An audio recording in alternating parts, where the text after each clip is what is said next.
여호수아 1장 1절에서 9절까지 말씀입니다. 주님의 종 모세가 죽은 뒤에 주님께서 모세를 보좌하던 눈의 아들 여호수아에게 말씀하셨다.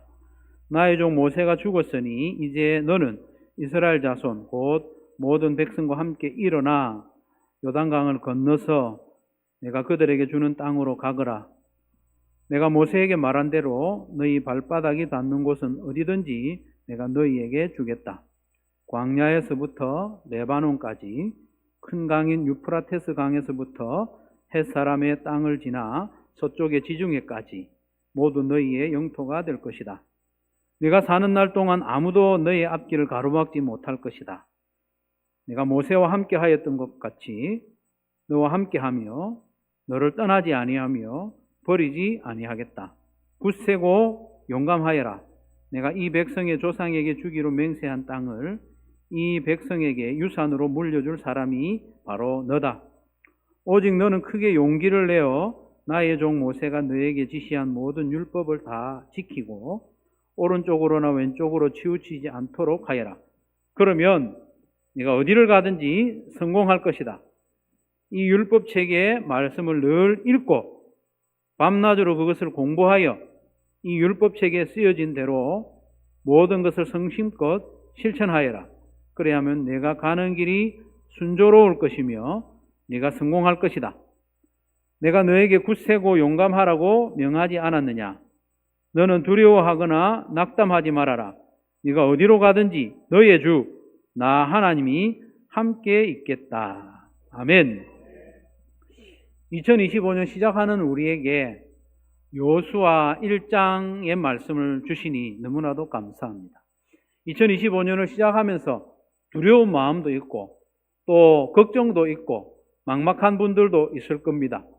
그러나 이 여호수아 1장 1절에서 9절 말씀을 기억하고 강하고 담대함으로 나가는 저와 여러분 되시기를 주님의 이름으로 축원합니다. 하나님께서 저에게 오늘 너 2025년 너의 소원이 뭐냐? 이렇게 물으시면 저는 이렇게 대답하려고 적어놨습니다. 저의 소원은 한소망의 모든 성도들이 묵상의 삶을 한 권씩 가지고 일주일에 4번 이상씩 스페크 묵상법으로 묵상하는 것입니다. 이렇게 적어놨습니다. 제 소원이 뭐라고요? 우리 다 같이 묵상집을 가지고 스페크 묵상법으로 묵상하는 겁니다. 2025년 1월 1일 매일 성경 본문을 묵상하면서 그런 마음의 소원이 더 강하게 들었습니다. 물론 제가 여호수아 같은 인물은 아니지만은 그래도 하나님께서 저를 한소망 교회에 담임 목사로 세우셨으니 가장 먼저 제가 하나님의 말씀을 가까이 하고 묵상하고 그 말씀하신 대로 사는 연습을 최선을 다해서 해야 할 것입니다. 뿐만 아니라 이 좋은 묵상의 삶에 한소망의 모든 성도들이 동참하여서 행복하고 능력 있는 삶을 살기를 저는 간절히 소원합니다. 오늘 본문에 보면 모세가 죽은 후에 여호수아가 이스라엘 백성들을 인도하여 가나안 땅을 차지하게 하는 막중한 사명을 받습니다. 이게 좋은 건 아닌 것 같아요. 상당히 부담스러운 것 같아요. 1절, 2절을 다시 한번 보시면 그리고 여호수아 1장 1절 시작할 때 그리고로 시작합니다. 우리가 볼 때는 여호수아 이게 따로 떨어져 있는 한 권의 책 같지만은 신명기에 이어지는 책이거든요. 그래서 성경 처음에 보면 접속사 와우가 딱 먼저 있어요. 그리고 신명기 34장이 이어진다는 말이에요. 그리고 주님의 종 모세가 죽은 후에 주님께서 모세를 보좌하던 눈의 아들 여호수아에게 말씀하셨다. 나의 종 모세가 죽었으니 이제 너는 이스라엘 자손 곧 모든 백성과 함께 일어나 요단강을 건너서 내가 그들에게 주는 땅으로 가거라.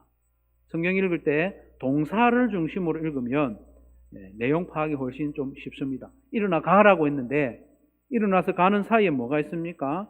요단강을 건너는 일이 있다. 우리 하나님의 말씀에 순종하려면 이런 어려운, 우리에게 좀 부담이 되는 부분이 있다 하는 것을 우리가 알 수 있는 거죠. 그러면서 하나님께서는 이어지는 말씀대로 보면 이스라엘 백성들에게 주시는 땅의 경계까지 다 정해놨어요.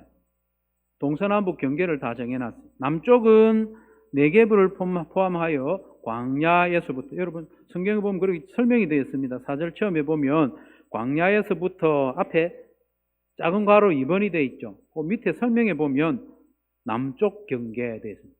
남쪽에 광야가 있거든요.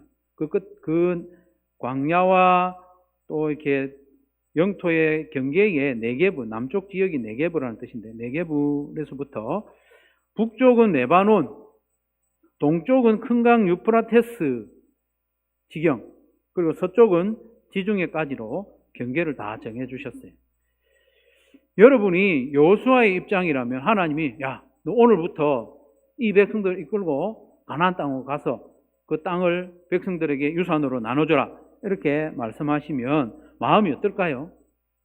마음이, 와, 드디어 하나님이 나를 알아주시는구나.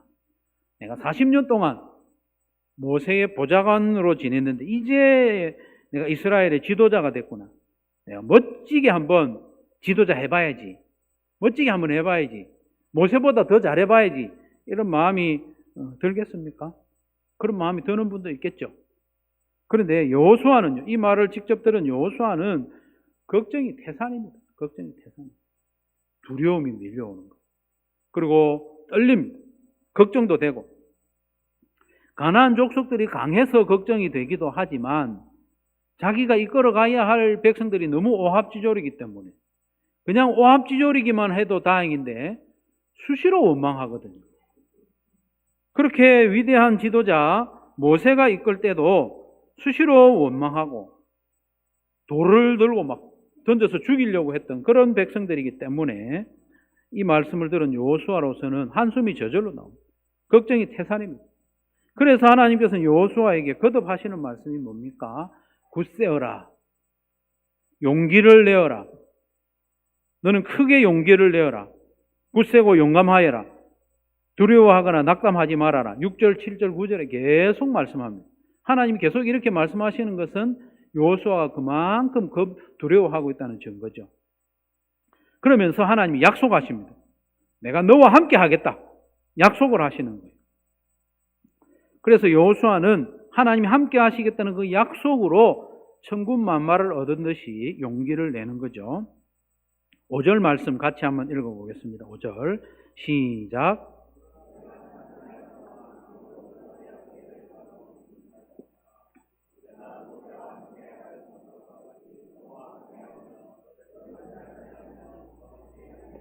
아멘. 아멘. 네가 사는 날 동안 아무도 너의 앞길을 가로막지 못할 것이다. 왜냐하면 내가 하나님이 모세와 함께 하셨던 것 같이 여호수아와 함께 하고 여호수아를 버리지 않고 여호수아를 떠나지 않기 때문에, 하나님은 인생이 아니시기 때문에 하시고 싶은 말씀을 한 번만 하시면 충분해요. 그런데 3번씩이나 반복하여 각각 다른 표현으로 강조를 하고 있죠. 내가 모세와 함께 하였던 것과 같이 너와 함께 하겠다. 너를 떠나지 않겠다. 너를 버리지 않겠다. 하나님께서 반드시 여호수아와 함께 하시기 때문에 여호수아의 앞길을 아무도 가로막지 못합니다. 그러니 굳세고 용감해라 당부하죠. 6절에 보면 굳세고 용감하여라. 내가 이 백성의 조상에게 주기로 맹세한 땅을 이 백성에게 유산으로 물려줄 사람은 바로 너다. 너가 그 일을 하게 될 것이다. 그런데 여호수아가 이 백성에게 가나안 땅을 유산으로 물려주는 그 일을 어떻게 할 수 있느냐? 어떻게 할 수 있느냐를 7절에서 설명을 하고 있습니다. 7절에 보면 오직 너는 크게 용기를 내어 나의 종 모세가 너에게 지시한 모든 율법을 다 지키고 오른쪽으로나 왼쪽으로나 치우치지 않도록 하여라. 그러면 네가 어디를 가든지 성공할 것이다. 네가 가는 곳마다 이기게 할 것이다. 네가 가나안 땅을 차지하여서 그 가나안 땅을 이 백성에게 유산으로 물려줄 것이다. 그 약속을 하고 있는 거죠. 그런데 6절과 7절 시작 부분이요, 조금 번역은 조금 다르게 되어 있는데 같은 단어들이에요. 같은 단어들이. 굳세고 용감하여라. 7절에도 보면 너는 크게 용기를 내라 했는데 너는 굳세고 용기를 내라. 같은 두 단어가 나란히 나옵니다. 7절에서 조금 더 설명을 하고 있는데 마음을 강하게 하고 담대히 해서 뭘 해야 되느냐? 말씀을 지키고 오른쪽으로나 왼쪽으로 치우치지 않으면 네가 어디로 가든지 성공할 것이다. 땅을 차지할 것이다. 그렇게 말씀하는 거예요. 여러분 생각해 보십시오. 가나안 땅을 차지하고 성공하는 비결은 바깥에 있는 게 아니고 안에 있다는 거예요. 성공하는 비결이 바깥의 세력과 싸워서 이기는 데 있지 않고 그들과 경쟁해서 앞서는 데 있지 않고 하나님의 말씀에 순종하면 하나님께서 바깥 세력들을 처리해 주시겠다는 그 약속이잖아요. 이거 잘 기억해야 됩니다. 이 말씀의 원리는 여호수아 때나 지금 우리가 살아가는 때나 동일하게 적용됩니다. 여러분 우리의 전쟁, 바깥의 전쟁의 대상과 싸우는 거기에서 결판 나는 게 아니고 말씀과의 관계, 하나님과의 관계에서 결정난다 말씀하고 있습니다. 8절 말씀에 더 말씀하는데요. 이 율법책의 말씀을 늘 읽고 밤낮으로 그것을 공부하여, 공부한다는 말은 묵상한다는 말입니다. 묵상하여 이 율법책에 씌어진 대로 모든 것을 성심껏 실천하여라. 그리하면 네가 가는 길이 순조로울 것이며 네가 성공할 것이다. 이렇게 약속을 하고 있는 거예요. 어디서 많이 본 말씀 아니에요? 지난 주일 설교 때 제가 시편 1편을 말씀을 드렸는데 거기 말씀하고 같은 말씀이에요. 복 있는 사람은 악인의 꾀를 따르지 아니하며 죄인의 길에 서지 아니하며 오만한 자의 자리에 앉지 아니하고 오직 여호와의 율법을 즐거워하여 그 율법을 주야로 묵상하는 자로다. 그는 시냇가에 심은 나무가 시절을 쫓아 계절을 따라 열매를 맺고 그 잎이 마르지 아니하며 하는 일마다 잘 될 것이다. 하는 모든 일이 형통할 것이다. 말씀했는데 그 말씀하고 똑같지 않아요? 하나님께서 여호수아에게 같은 말씀을 하셔요. 민족의 지도자가 된 여호수아, 곧 요단강을 건너고 가나안 족속들과 계속 전쟁을 앞두고 있는 여호수아가 해야 할 우선적인 일은, 전쟁을 앞두고 있는 요단강을 건너야 할 여호수아가 해야 할 우선적인 일은 율법책을 늘 읽고 밤낮으로 그것을 묵상하며 그 율법책에 쓰여진 대로 성심껏 실천하는 거라. 여호수아가 해야 할 일은 말씀을 늘 읽는 겁니다. 그리고 그 말씀을 묵상하는 겁니다. 여기서 공부한다고 되어 있는데 번역이 그렇게 되어 있지만 묵상하는 거예요. 시편 1편 2절에 나오는 묵상하다는 하가라는 똑같은 단어가 여기에 쓰여져 있습니다. 읽고 묵상하라는 거예요. 그리고 묵상하는 데서 그치지 않고 성심껏 어떻게 하라고요? 실천하여라. 성심껏 실천하라고 했는데 성심껏 실천한다는 말은 두 단어가 합쳐진 거예요. 지키다, 행하다, 지켜 행하는 거예요. 실제로 그 두 단어가 사용됐어요. 지킨다는 말은 뜻이, 성경적인 뜻이 울타리를 쳐서 보호한다는 말, 지킨다는 말. 말씀을 지킨다라고 하면 우리는 좀 앞서가는 경향이 있어요. 말씀을 지킨다고 하면 말씀대로 행하는 것을 먼저 생각하잖아요. 그런 뜻이 아닙니다. 말씀을 지킨다는 말은 울타리를 치듯이 해서 말씀을 탁 보호한다는 말이에요. 창세기 4장 9절 말씀에 보면 하나님이 가인에게 묻죠. 가인아, 너 동생 어딨냐? 이렇게 물으니까 가인이 뭐라고 대답합니까? 내가 동생 지키는 사람입니까? 이렇게 대답하잖아요. 거기서 지킨다는 말이 여기 똑같아요. 내가 동생 지키는 사람입니까? 말씀을 그렇게 지키라는 말이에요. 그리고 행한다 하는 아사라는 말은 무슨 뜻이냐면 뭔가를 만들어낸다는 의미예요. 결과물을 만들어낸다. 창세기 1장 2장에 하나님이 천지를 창조하신 뭘 만들잖아요. 그때 사용된 단어하고 여기서 행한다는 말하고 같은 단어입니다. 그래서 말씀으로만 있던 것이 실제로 내 삶의 행동으로 나타나는 것, 그게 아사 행한다는 거예요. 그래서 말씀을 잘 빼앗기지 않고 지키고, 말씀을 안 지키면 마귀가 뺏어가거든요. 마귀가 하는 짓이 그래요. 우리가 은혜 받은 말씀을 뺏어가는 게 마귀가 하는 짓이에요. 그래서 말씀대로 못 살게 하는 거거든요. 그러니까 우리 말씀을 잘 지켜야 돼요. 지키고 행해야 돼요. 하나님의 말씀을 읽고 묵상하고 그 말씀을 빼앗기지 않도록 지키고 순종하고 행하면 어떻게 된다고 약속했느냐? 8절 하반절에 보면 그리하면 네가 가는 길이 순조로울 것이며 네가 성공할 것이다. 아멘. 이 약속의 말씀을 그대로 믿으시기를 바랍니다. 그대로 믿으십시오. 단순하게 믿으십시오. 단순하게 믿어야 돼요.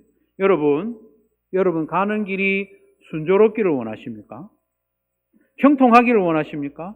성공하기를 원하십니까? 2025년 이미 시작했는데 우리가 계획하고 가는 이 길이 순조롭고 성공하기를 원하십니까? 그렇다면 이 말씀을 믿고 그대로 따라하면 돼요. 9절에서 다시 한번 반복하죠. 내가 너에게 굳세고 용감하라고 명하지 않았느냐? 너는 두려워하거나 낙담하지 말아라. 네가 어디로 가든지 너의 주 나 하나님이 함께 있겠다. 누구랑 같이 있느냐?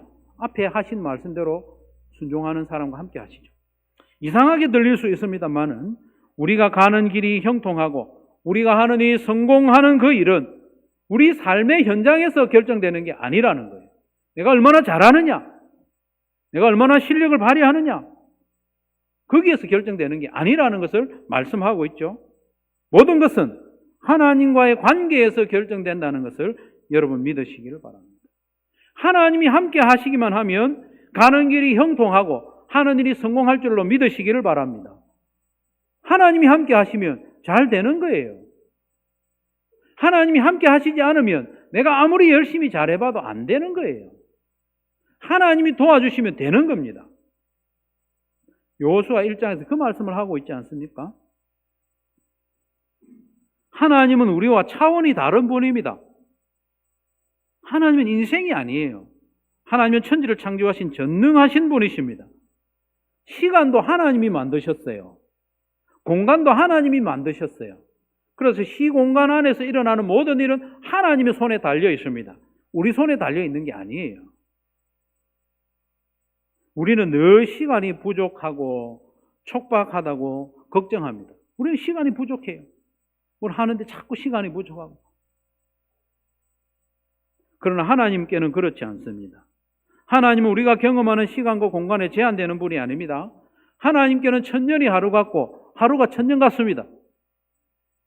믿습니까, 여러분? 하나님께는 천년이 하루 같고 하루가 천년 같습니다. 그래서 우리가 걱정하죠.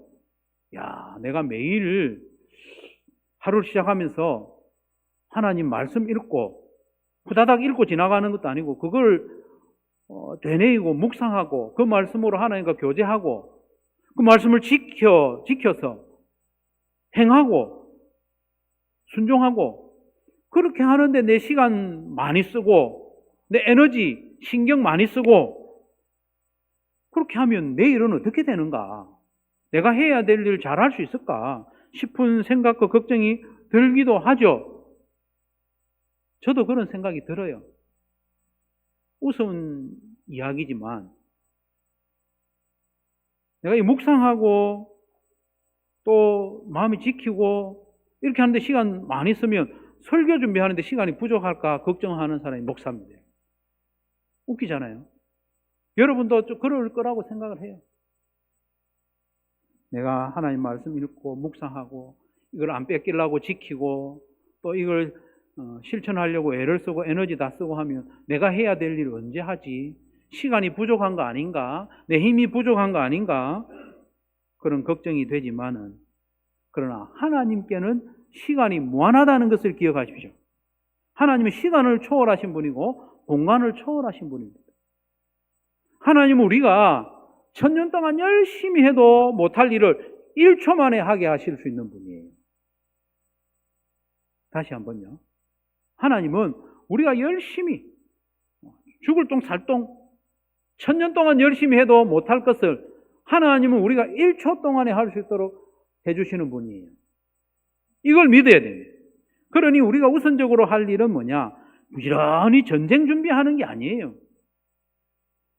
우리가 우선적으로 해야 할 일은 부지런히 요단강물 퍼내는 게 아닙니다. 요단강물 퍼내도 안 돼요. 우리가 부지런히 해야 할 일은 요단강을 안전하게 건널 수 있는 뗏목이나 배를 만드는 일이 아닙니다. 우리가 우선적으로 해야 할 일은 하나님께 붙어 있는 거죠. 하나님을 가까이 하는 거예요. 하나님의 말씀을 읽고 하나님의 말씀으로 묵상하고 그 말씀을 지키고 그 말씀대로 한번 살아보고 순종하는 연습을 하는 게 우리가 우선적으로 해야 할 일입니다. 그러면 약속이 어떻게 됩니까? 그러면 하나님이 함께 하셔서 우리가 가는 일이 순조롭게 하고 우리가 가는 길에 성공하게 해주신다고 약속하지 않습니까? 우리가 하나님의 말씀을 지키고 행하는 일을 애를 쓰면 하나님이 우리와 함께 계셔서 우리의 대적들을 물리쳐 주시는 거예요. 우리가 애를 써도 안 되던 일을 하나님이 턱 되게 하시는 겁니다. 요단강을 마르게 하시고 여리고 성도 그냥 무너지게 하시는 거예요. 그렇게 하시는 줄로 믿으시기를 바랍니다. 우리가 해야 할 일을 알아야 돼요. 우리가 우선적으로 해야 할 일. 그래서 2025년을 임마누엘의 해로 살아가는 저와 여러분 되시기를 바랍니다. 그러니 하나님의 말씀을 읽을 결심을 합시다. 하나님의 말씀을 읽을 결심을 해요. 하나님의 말씀을 묵상할 결심을 해야 합니다. 하나님의 말씀을 마귀에게 빼앗기지 않고 지킬 결심을 해야 합니다. 마귀는 자꾸 뺏어갑니다. 하나님의 말씀을 행하여 순종의 열매를 맺을 결심을 합시다. 2025년을 하나님이 함께 하심을 경험하고 어디로 가든지 순적하고 순탄하고 성공하기 원한다면 우리가 먼저 해야 될 일은 뭐냐? 하나님의 말씀을 읽고 묵상해야 합니다. 그러니까 그것을 지금 결심하십시오. 지금 결심하십시오. 적어도 한 30분, 40분 시간 내서 말씀을 읽고 묵상할 결심을 지금 해서 주보 1면에 보면 거기 나의 결심 적는 란이 있습니다. 지금 적으십시오. 집에 가서 적으려면 안 적어집니다. 지금 적으십시오. 하루에 내가 한 30분, 40분 내서 하나님 말씀 읽고 묵상하리라. 내가 언제 하고 어디서 할 건지도 적는 게 좋습니다. 조용한 자리를 정하는 게 좋습니다. 지금 적어놔야 됩니다. 적어야 안 뺏깁니다.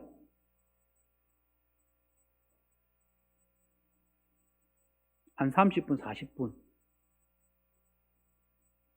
사실요, 우리가 하루를 시작하면서 하나님의 말씀을 읽고 묵상하는 시간을 30분, 40분 내기로 결심한다는 자체가 우리 하나님 앞에 대단히 죄송한 모양입니다. 대단히 죄송한 모양입니다. 반려동물을 키우는 인구가 점점 늘어나는데요. 반려견을 키우는 사람, 저는 안 키우지만은 한 번씩 영상을 보면요. 이 강아지가 주인 퇴근할 때만은 막 기다리더라고요. 하루 종일 고래 기다리는 거예요. 그래서 주인이 자기 산책시켜주기만을 그렇게 기다립니다. 그걸 알기 때문에 주인은 몸이 피곤해도 하루에 2번은 산책을 시켜줘요. 호주의 법은요, 주인이 강아지를 하루에 2번 산책을 안 시켜주면 고발당한대요.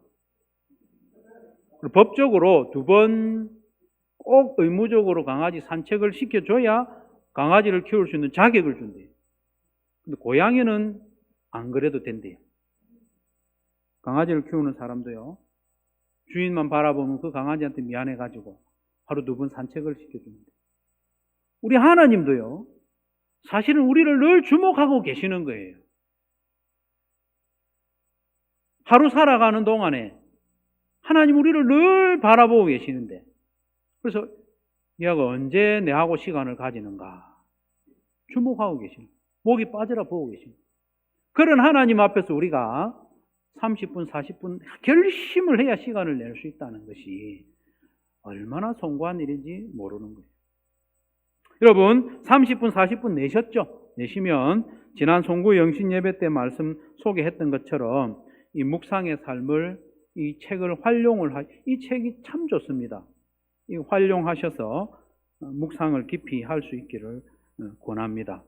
스페크 묵상법이라고, 그 묵상법을 따라서 하면 맨날 내가 하던 방법으로만 하지 않고 좀 더 풍성하고 좀 더 깊고 분명하고 단단한 결심, 깨달음, 그런 것을 얻을 수가 있습니다. 꼭 그렇게 해보시기 바랍니다.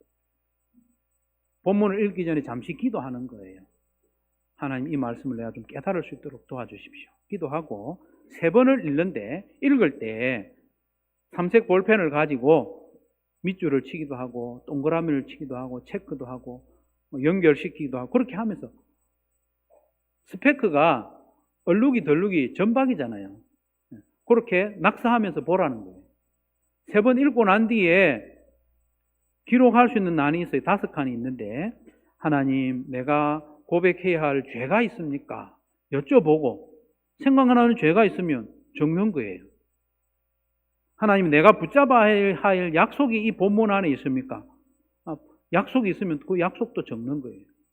하나님, 제가 따라야 할 모범 혹은 따르지 말아야 할 모범이 있습니까? 여쭤보고 말씀하시면 거기 적는 거예요. 하나님, 제가 순종해야 할 명령이 있습니까? 명령을 말씀해 주시면 적는 거예요. 그런 거 없으면, 하나님, 제가 하나님께 대해서 깨닫거나 새롭게 알게 된 게 있습니까? 여쭤보고 또 거기에 적는 거예요. 맨날 5개를 다 적어야 되는 건 아니지만 하나님 생각나게 하시는 거 적는 거예요. 그런 다음에 제일 중요한 시간인데, 오른쪽 페이지에 가장 넓은 공란이 있는데, 거기에 이제는 내가 하나님께 말씀을 드리는 거예요. 이거 꼭 해보십시오. 내 생각이나 내 느낌이나 내 감정을 따라서 주신 말씀과 연관해서 쭉 적어보는 거예요. 빽빽하게 적어보는 거예요. 빽빽하게 적어 내려가는 것이 핵심입니다. 핵심.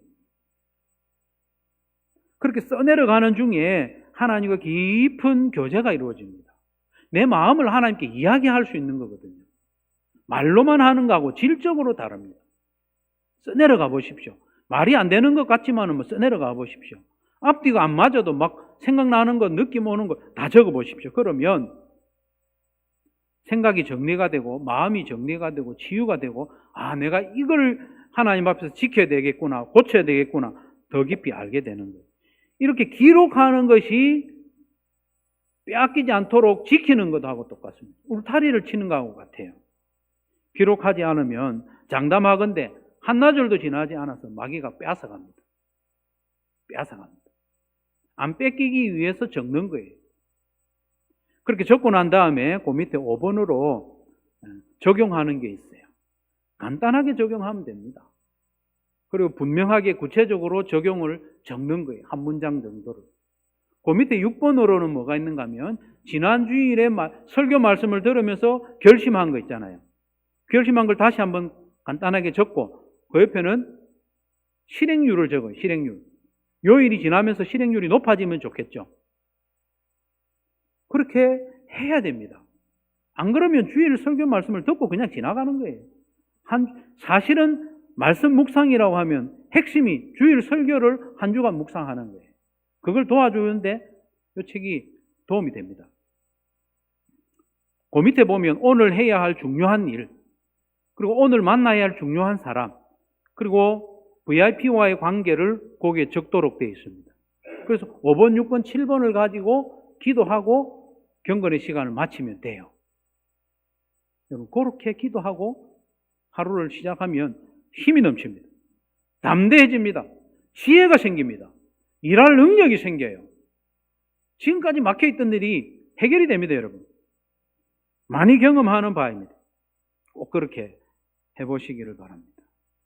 너무 좋습니다. 이렇게 스페크 묵상법으로 묵상을 하고 하루를 시작하십시오. 일주일에 3번, 4번, 맥시멈으로 5번, 더 하면 더 좋지만 3번, 4번을 묵상을 하고 그렇게 한 달만 살아보십시오. 한 달만 그렇게 해보십시오. 한 달만. 틀림없이 확연한 변화와 은혜를 경험하게 됩니다. 하나님이 내게 용기를 주시는구나. 내게 지혜를 주시는구나. 능력을 주시는구나. 내 길을 여시는구나. 함께 하신다는 것을 경험하게 됩니다, 여러분. 해보십시오. 해보고 말해야죠. 그런다고 되겠나? 그런 생각하지 마시고 해보고 말하십시오. 해보고. 꼭 해보십시오. 변화가 일어납니다. 하나님이 지혜 주십니다. 능력을 주십니다. 회복됩니다. 해보십시오. 묵상의 삶 책을 한 권씩 구입하셔서 꼭 그렇게 하십시오. 이 책값이 한 권에 3,000원이거든요.